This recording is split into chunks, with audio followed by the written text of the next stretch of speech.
Before we begin, tell me where you watching from today. Wherever you are, sending love your way. The notice was not nailed to the front door. That was the first thing Maren Coldwell noticed, and the detail that frightened her most. Anyone could nail a notice to a door. A debt collector, a sheriff's deputy following orders, a man who wanted you to know he was coming. But this notice had been slipped beneath her kitchen table. Folded once, edges crisp, placed deliberately beside the leg her late husband had repaired 3 times because he could never bring himself to replace it entirely. Someone had been inside the house. The notice itself was printed on county letterhead, stamped with the seal of Harlan County, and it announced that Coldwell Station, 412 acres of working land, stagecoach relay post, and water rights along the Vermal Creek, was subject to a public auction in 31 days, pending the settlement of debts owed to the Halverson Land and Freight Company. Maren had never signed a contract with the Halverson Land and Freight Company. Her husband Devlin had been dead for 7 months.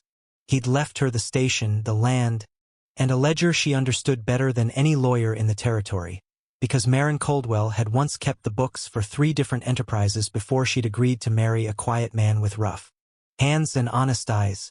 She set the notice on the table. She looked at the chair where Devlin used to sit. Then she looked at the name printed at the bottom of the document. Authorized signatory, Mr. Court Halverson, Harlan County Commissioner. She knew that name. What she didn't yet know was how deep it went, or how many people she trusted were already part of it. Coldwell Station sat at the base of a long, ochre-colored ridge that the Pawnee had called something beautiful and the settlers had called nothing at all, because naming land felt too much like admitting it would outlast you. The station itself was practical rather than beautiful. A relay barn holding 8 horses at capacity. A water trough fed by a channel diverted from Vermal Creek, which crossed the northwest corner of the property before continuing its slow argument with the valley floor. A main house with 4 rooms, a smokehouse, a root cellar, and a bunkhouse where 3 men slept when the season demanded it and 1 man slept year-round. That man was Pell. Odell Pell was 53 years old, had worked the station since Devlin Coldwell bought it, and had the particular quality of a person who had witnessed enough of the world to be unimpressed by most of it, but not yet enough to stop caring. He was not tall. He was not especially fast with anything except a harnessing buckle. But he had been Devlin's first hire and Maren's most consistent fact in a season that had otherwise felt like standing on water. She showed him the notice that morning while the coffee was still too hot to drink. He read it twice, put it down without dramatics. "Halverson," he said. "You know him. Know of him. He's been buying up relay stations along the southern route since spring." Pell turned his cup on the table. "Bought the Fetter property out past Cutter's Bend when Amos Fetter got sick. Bought the Landgrove water rights after that flood took out their barn. Always a debt involved. Always something the widow or the family signed that they don't remember signing. I did not sign anything with Halverson." "No," Pell said. "But Devlin might have." The silence between them was not accusatory. It was the silence of 2 people who understood that a dead man could not defend himself, and that some people counted on exactly that. Maren spent the next 2 days pulling every paper Devlin had kept in the tin box beneath the floorboards of the main room. Banknotes, property surveys, the original deed from 1871, correspondence with the county assessor, a letter from his brother in Missouri that had never been answered, a small photograph of a woman who was not Maren, which she set aside without comment because grief had already taught her that the dead are complicated. What she did not find was any contract with Halverson or his company. What she did find was a promissory note dated 14 months before Devlin's death. A note in Devlin's handwriting that referenced a $200 advance from something called the Western Land Improvement Trust. The trust, she knew because she had kept books for men like Halverson her entire working life, was almost certainly a subsidiary. A quiet name for a loud agenda. She sat with that note for a long time. $200 was real money. It was not invented. Devlin had borrowed it and had not told her, which was its own wound, and she was angry about it, and she allowed herself to be angry for exactly 1 evening before she put that feeling aside and thought about what to do with it. because $200 was not 412 acres. Not even in Harlan County arithmetic. On the fourth morning, she hitched the buckboard and drove into the town of Mila Springs for the first time since Devlin's funeral. The town was not large. One main street, 2 saloons, a general store, a telegraph office, a county assessor's building that doubled as the sheriff's office on Tuesdays and Fridays, and a small hotel that smelled permanently of someone else's pipe tobacco. She went to the county assessor first. The clerk, a young man named Fawcett who sweated regardless of the temperature, told her that the auction notice had been filed properly, that the debt was recorded in the county ledger, and that the amount owed as of filing was $4,300. Marin looked at him with the calm expression she had learned to use in rooms where men were waiting for her to dissolve. "Show me the ledger entry," she said. He showed her. The entry was there. The handwriting was not Fawcett's.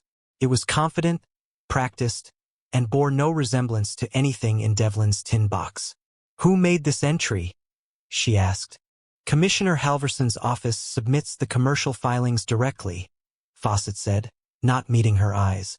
She left without thanking him, because she was saving her courtesy for people who had earned it. She was halfway back to the buckboard when she passed the telegraph office and noticed a man leaning against the doorframe. He was watching her without the pretense of watching something else. He had a company badge on his vest, Halverson Land and Freight, and he was young enough to be stupid and old enough to know he was being paid to be seen. The message was clear. We are already here. We are already watching. And we are not in a hurry, because we have already done the paperwork. Marin drove home. She fed the horses. She sat in the kitchen until the lamp needed refilling. Then she opened the ledger she had kept for Coldwell Station since the week she and Devlin were married.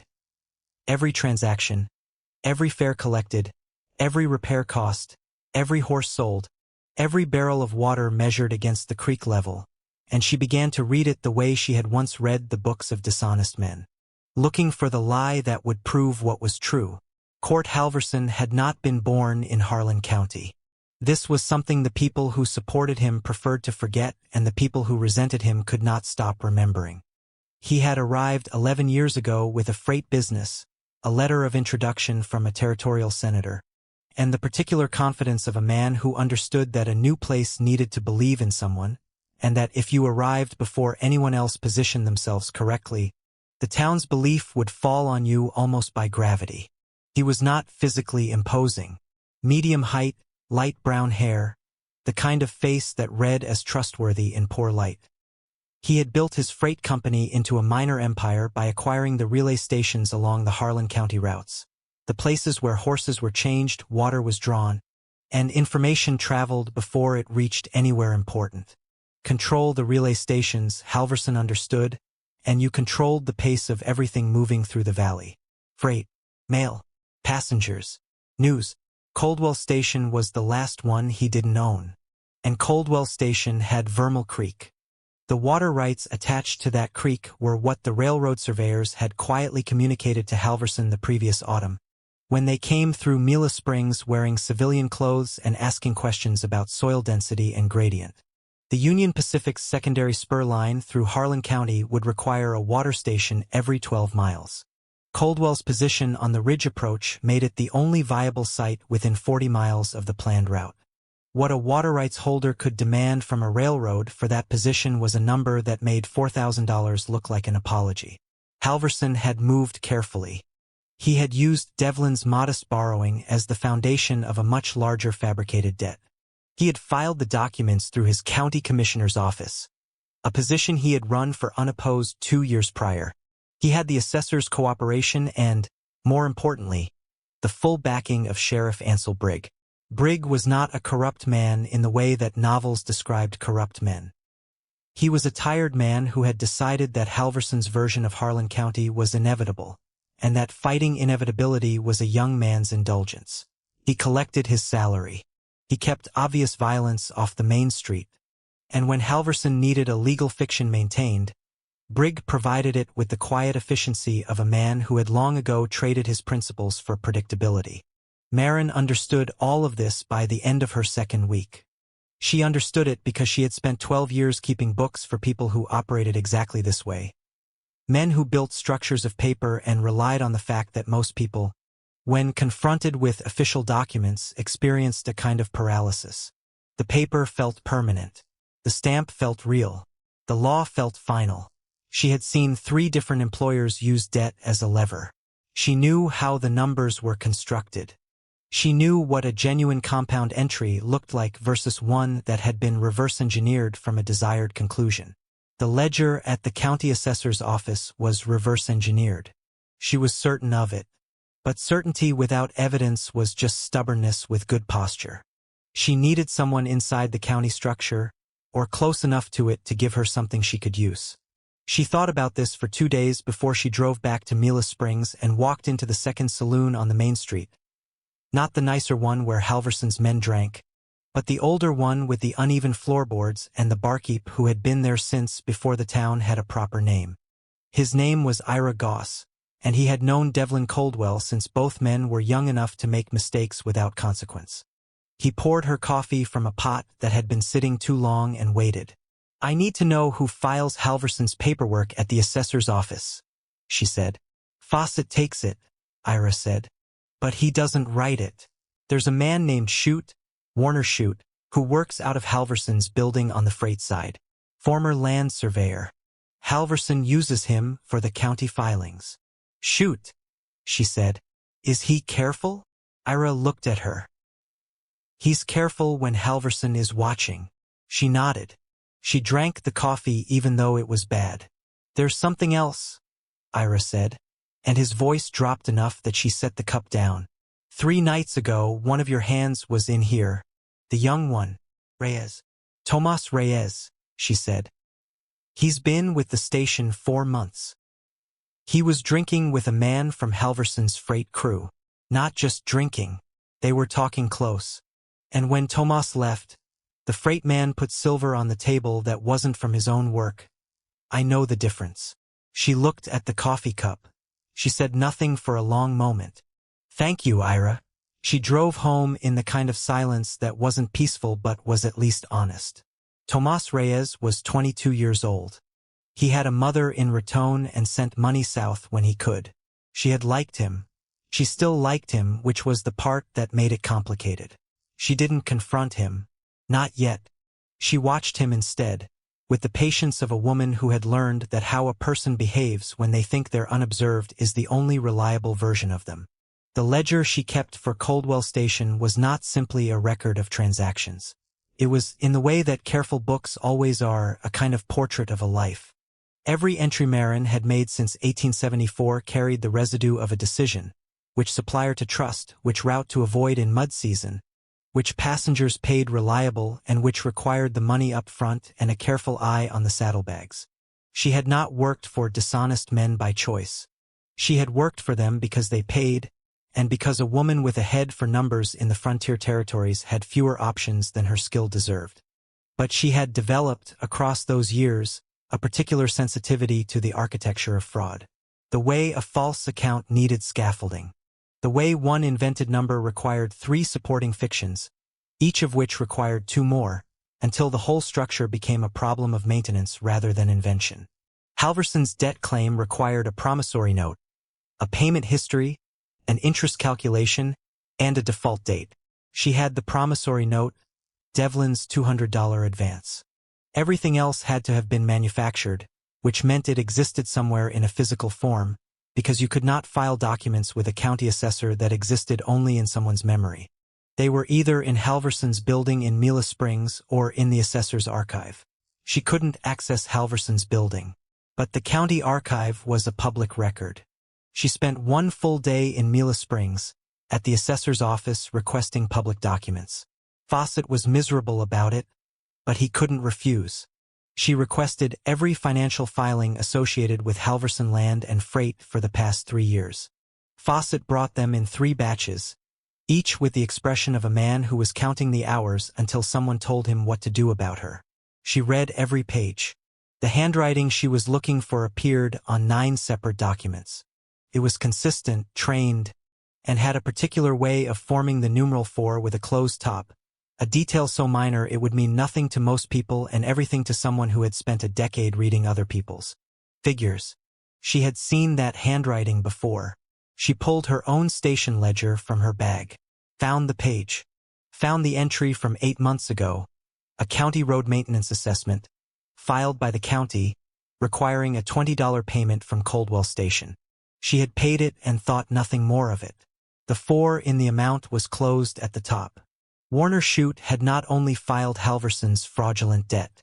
He had also been the one who assessed her road maintenance. He had access to her station's official record, which meant he had seen her real numbers, and had built the false debt around them carefully enough to seem plausible. This was meticulous work. This was someone who understood books. She felt a cold, specific respect for it, the way you sometimes feel for an opponent's competence even when their application of it is criminal. She also found something she hadn't expected. In the Halverson freight filings, there were 2 payment receipts for a service listed only as Relay Coordination, Northern Approach. The receipts were for amounts paid out, not received. They were signed with initials only, O.P. Odell Pell. She sat very still at the assessor's counter for a long time. O.P. could have been anyone. It wasn't proof. It was 2 letters on a company receipt that might have a dozen explanations. Pell could have sold hay to a freight company. Could have coordinated a horse exchange without telling her. Could have done any number of things that were ordinary rather than treacherous. She told herself all of this on the drive home. She told herself all of this while she watched Pell work the afternoon feeding with the easy competence of a man who had done it 1,000 times. She told herself all of this, and she believed none of it, because the account she kept for herself was always honest. She had trusted 2 people in this crisis. One of them had been talking to Halverson's freight crew, and the other's initials were on a payment receipt. She was, for the first time since finding the notice under the table, genuinely afraid. Not of Halverson, of being alone in this. The telegram arrived on a Wednesday. It came through the Mila Springs office, which meant it came through a telegraph operator named Debs who worked mornings and was not employed by Halverson, but who was, as Marin had not yet discovered, paid a small monthly sum to delay telegrams addressed to Coldwell Station by 48 hours. The telegram was from the Territorial Land Office in Santa Fe. It confirmed receipt of her inquiry regarding the validity of county-filed debt instruments and stated that a formal review could be initiated, but that no stay of auction would be issued pending review unless a sworn affidavit from a licensed attorney was received within 14 days. She had sent that inquiry 12 days ago. She had 2 days. The nearest attorney she trusted was in Las Cruces, which was 4 days by stage. The nearest attorney she did not trust was Halverson's personal counsel, who maintained an office above the freight company and accepted cases from no one who might inconvenience his primary client. She sat with this for 2 hours, which was longer than she could afford. Then Tomas Reyes came to the door of the main house, not the back door he usually used, but the front, and he stood there with his hat in his hands and the expression of someone who has been carrying something heavy for too long. "Mrs. Coldwell," he said, "I need to tell you something." She let him in. He had been paid, he told her, $40 to note when she left the property, how long she was away, and whether she was carrying anything with her. He had done it twice. He had used the money because his mother was sick and the debt felt bearable when the need was real. He had stopped 2 weeks ago when he understood what it was building toward. He told her this to her face, which she respected. She told him he could stay or leave, that was his choice, but that if he stayed, she needed to know whether Halverson's man had mentioned anything else. He had. The freight hand had mentioned, casually, that there was a plan for the station itself. Something about making the auction feel inevitable. Something about removing the question of whether the property was worth contesting. She asked him what that meant. He said he didn't know. He said he was sorry. He said sorry twice more, which was once more than she needed and once fewer than he needed to say it. She sent him to check the creek channel. She went to find Pell. She found him at the relay barn, and she asked him directly about the initials on the Halverson receipt. She had the document. She put it on the hay bale between them. He looked at it for a long time. Then he told her that Halverson's freight company had approached him 6 months ago, before Devlin died, and offered to buy out his service contract and give him a position managing their northern relay operations. Better pay, easier work. He had told them he would consider it. He had done nothing further. He had signed nothing. But you talked to them, she said. I talked to them, he said. I told Devlin. He told me to let it lie and it would go away. It didn't go away, Pell. No, he said. It didn't. She believed him. She believed him because liars don't put the document on the hay bale and stare at it like a wound. But she was still cataloging the cost of misplaced trust when the smell reached her. With smoke. Too much of it. From the wrong direction. The relay barn was on the north side of the property. The smell was coming from the south, where the main house sat. She ran. The fire had been set at the base of the back wall, deliberate, low, using what looked like oiled rags against seasoned timber that had been dry all summer. The back room was already gone by the time she reached the well. Pell was behind her. Tomas appeared from the creek path and they formed a line with buckets and a grim, mechanical urgency that was different from panic because panic burns energy and they needed everything they had. They saved most of the house. They did not save the back room. The back room was where she kept the tin box. It was where Devlin's original promissory note had been. The note she had not yet copied into a secondary record, because she had not anticipated this specific form of destruction. The note that was the only tangible proof the debt had any legitimate origin at all. The thing she had planned to use to demonstrate the false scale of Halverson's claim. Gone. Ash and bent tin. She stood at the edge of the scorched wall in the blue darkness of early morning and understood that Halverson had not sent a message. He had removed her proof and let the removal be the message. The auction was in 19 days. She had no attorney, no original document, no formal stay. She had a copybook ledger, 2 men she was still calibrating her trust for, and a knowledge of numbers that had never yet failed her but had also never been tested like this. She sat in the yard and watched the smoke thin against the stars. It was the closest she came to despair. Not because she had run out of ideas, but because she understood with complete clarity that Halverson had done this before. That Amos Fetter and the Langro family and whoever came before them had probably sat in a similar yard at a similar hour and felt this exact specific weight. And that she was the first one who had kept records careful enough to survive even this. 19 days. She did not sleep the rest of that night. By morning she had made 3 decisions and was working on a 4th. The first was that she needed Warner Shute. Not to confront him. Not to threaten him. She needed the specific form of his guilt, the closed top 4s, the particular structure of his fraudulent entries, reproduced in a context that could not be disputed. She needed him to write something, officially, that would sit beside the county archive documents and demonstrate the same authorial hand. The second was that she needed to get a message to Santa Fe without it passing through the Mila Springs telegraph office. The third was that Halverson was going to make one more move before the auction, and she needed to know what it was before it happened. The 4th decision was still forming. It had to do with a man named Herrick Dane. Dane lived 11 miles north, in a cabin on the ridge above the ochre rock that the settlers still hadn't named. He was not a mountain man in the romantic sense of the word. He was a former surveyor who had worked briefly for the Territorial Land Office before something had made him stop, and who now lived with solitude like it was a considered preference rather than a wound. He was said to have contacts at the land office in Santa Fe. He was said to be intelligent and inconvenient and to dislike Court Halverson in a way that felt personal.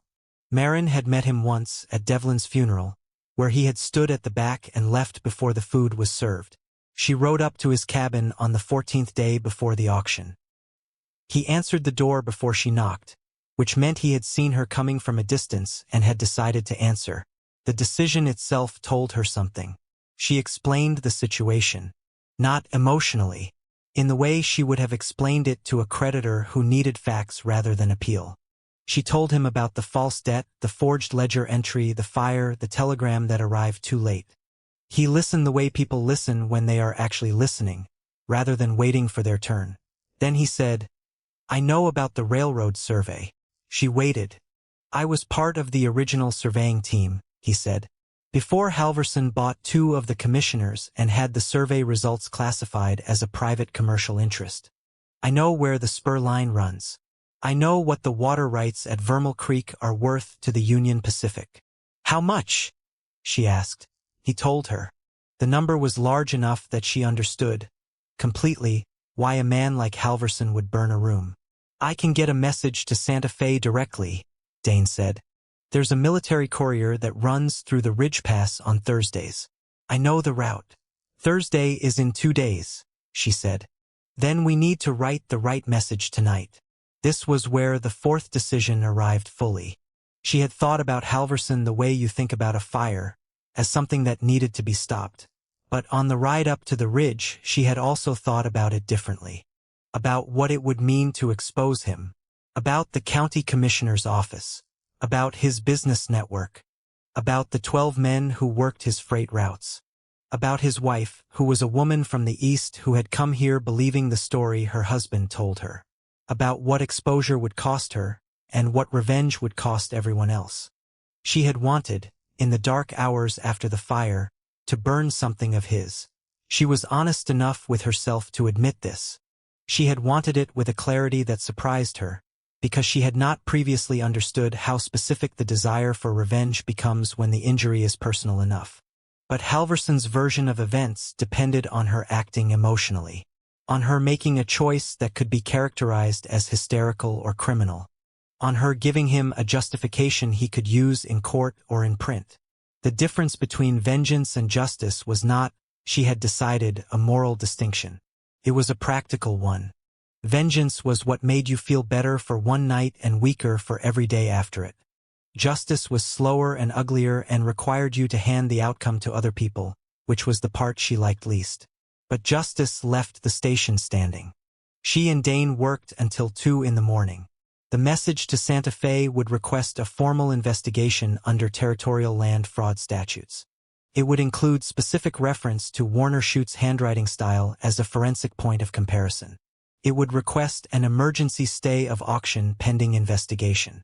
It would also include, appended in Dane's handwriting, a sworn statement regarding the railroad survey and Halverson's suppression of its findings, which was not fraud, exactly, but was the kind of information that made other fraud visible. She rode home before dawn. She woke Pell at first light and told him what was coming. She told him about Tomas, and what the freight hand had said about a plan for the station. Pell was quiet for a moment. Then he said, "There's a scheduled freight inspection 2 days before the auction. County Commissioner has the right to inspect properties listed for public sale.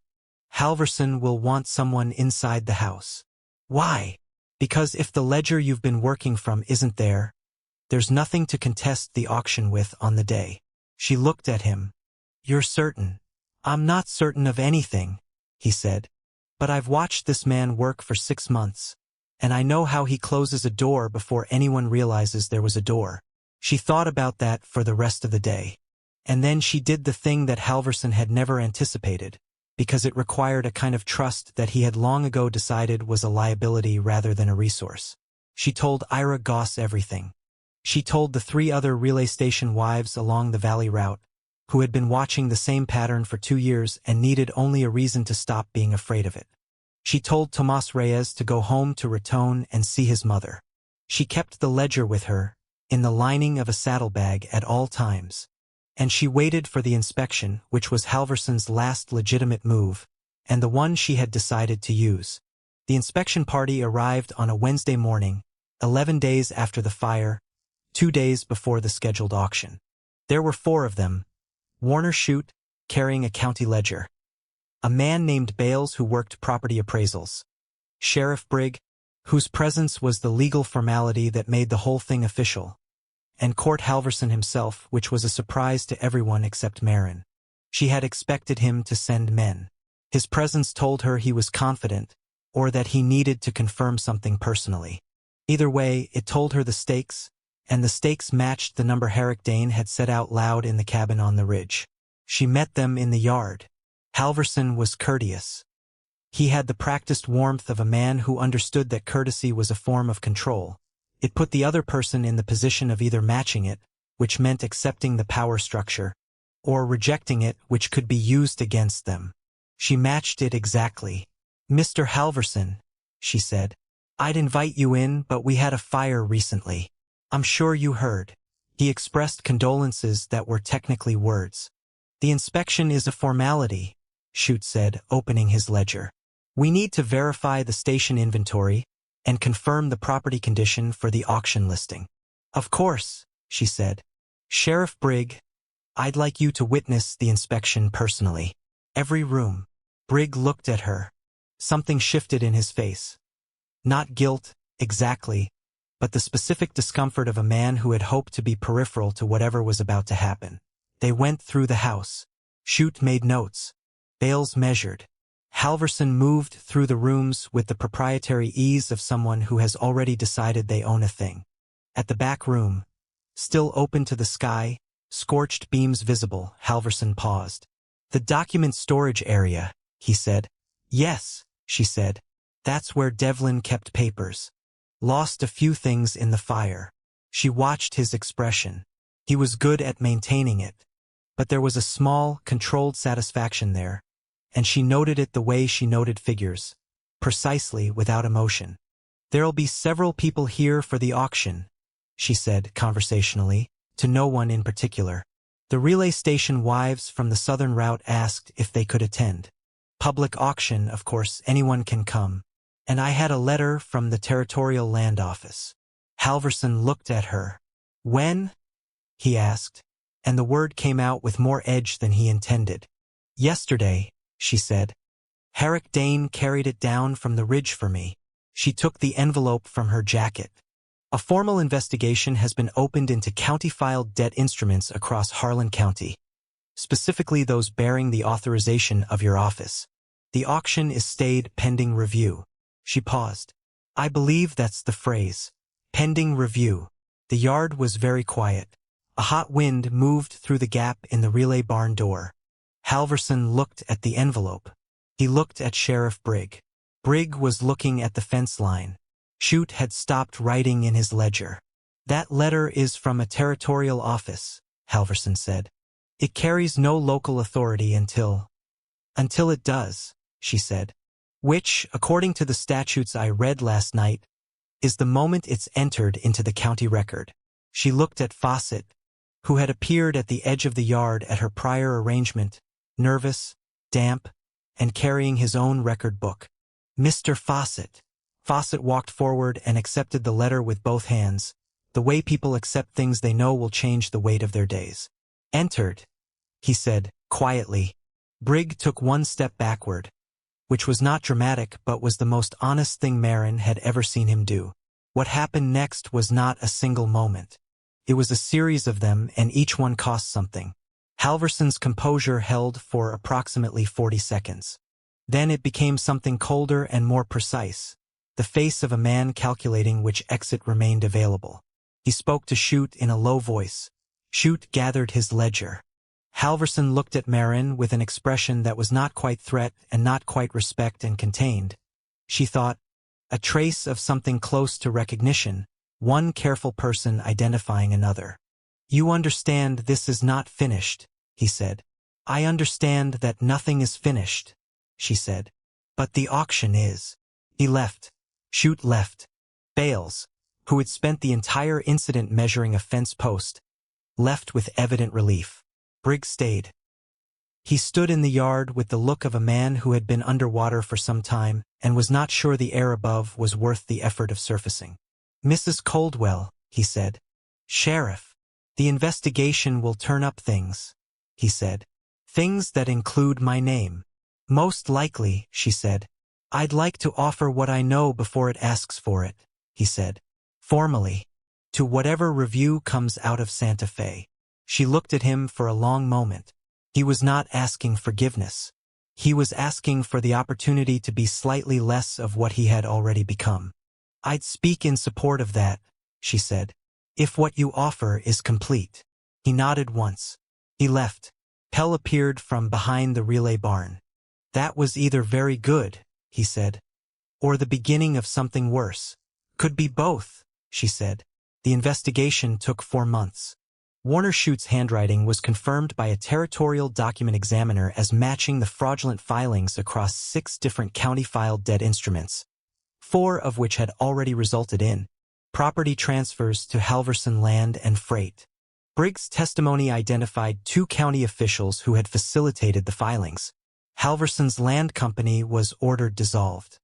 Halverson himself faced a criminal proceeding for fraud and abuse of public office. He did not confess. He contested everything with the energy of a man who believed that complexity was a better defense than innocence. He was partially right. The criminal proceeding dragged. Some of the charges reduced. Some evidence was excluded on technical grounds. He was convicted on 3 counts of document fraud. He served time. Not as much as the years he had taken from other people, but enough to unmake the empire he had built from relay stations and other people's trust. The Feder property was not recovered. The Landgrove water rights were already sold to a third party who was not party to the fraud. The losses did not reverse because a court said they should. Marin went to the Halverson house after the conviction, not to speak to the wife, but to leave a note on the door. The note gave the names of 3 relay station operators she knew personally who might offer work to a woman who needed to start over. She did not know if the wife would use them. She did not know if it was the right thing to do. She did it anyway because the cost of mercy was not that it hurt. It was that you never found out if it mattered. The winter after the investigation closed was the coldest Harlan County had seen in a decade. The Vermal Creek froze from the bank inward, and Marin spent 3 mornings breaking the ice near the channel mouth so the horses could drink. Hell helped. He had stayed, which she had neither demanded nor expected, and which she had come to understand was its own form of apology, not one she would ever call sufficient, but one she could work with. Tomas Reyes came back in early spring. He had spent the winter in Raton with his mother. He arrived with a bedroll and no explanation, which she took as the only explanation that mattered. Herrick Dane came down from the ridge occasionally. He was not a comfortable man to be around in the way that some people are comfortable, easy, warm, requiring little. He was the other kind. The kind that made you think harder than you wanted to, about things you had been managing to avoid thinking about for months. She did not mind this, which was itself a kind of information. The relay station continued. The stagecoach line contracted with her for the following 3 years at rates that reflected, at last, what the route was actually worth. The railroad spur came through 18 months later, and the water rights negotiation was conducted by Marin personally, with a territorial land attorney present as a witness and a ledger that had not missed an entry in 2 years. The number she received from the Union Pacific was not the number Herrick Dane had quoted in the cabin on the ridge. It was larger. She used part of it to repair the back wall of the house. She used part of it to build a second relay barn, properly sized, which she had needed for 3 years and had kept deferring for 3 years. She used a portion. This was not a decision she made easily or quickly, or without sitting with it for several nights in the kitchen with the lamp burning low, to buy a small piece of the Feder property back from the Halverson estate auction, and she deeded that piece to Amos Feder's daughter, who was 16 and had been living with relatives since her father died. This was not restitution. She was clear about that with herself. Restitution was a thing the law owed and had not fully delivered. What she offered was smaller and more specific, 1 piece of land to 1 person because she could. Devlin's chair was still at the kitchen table. She had not moved it. She was not sure what it meant that she hadn't, whether it was grief or habit, or simply the recognition that some spaces in a life should remain unoccupied for a while. The brand over the station door was Devlin's original mark. The fire had not reached it. It was still there, weathered, scorched at one edge, but readable. She did not replace it. Some marks are supposed to show what they survived. Would you have chosen justice, or taken revenge with your own hands? Think carefully before you answer, because the widow thought carefully, and it cost her anyway. The land did not forgive. It did not forget. It received the dead and fed the living and burned in dry years and flooded in wet ones and asked nothing of anyone except that they remain. And it marked those who did, the way wind marks stone, slowly and permanently, and without the slightest interest in whether the stone appreciated it. The auction notice that had been placed beneath the kitchen table, that single folded page that had started everything. Marin burned it herself in the kitchen stove on the morning after the investigation closed. She watched it until there was nothing left. Then she went out to feed the horses, and the brand above the door was still there, and the dust moved across the yard the way it always had, patient and indifferent and entirely, stubbornly hers.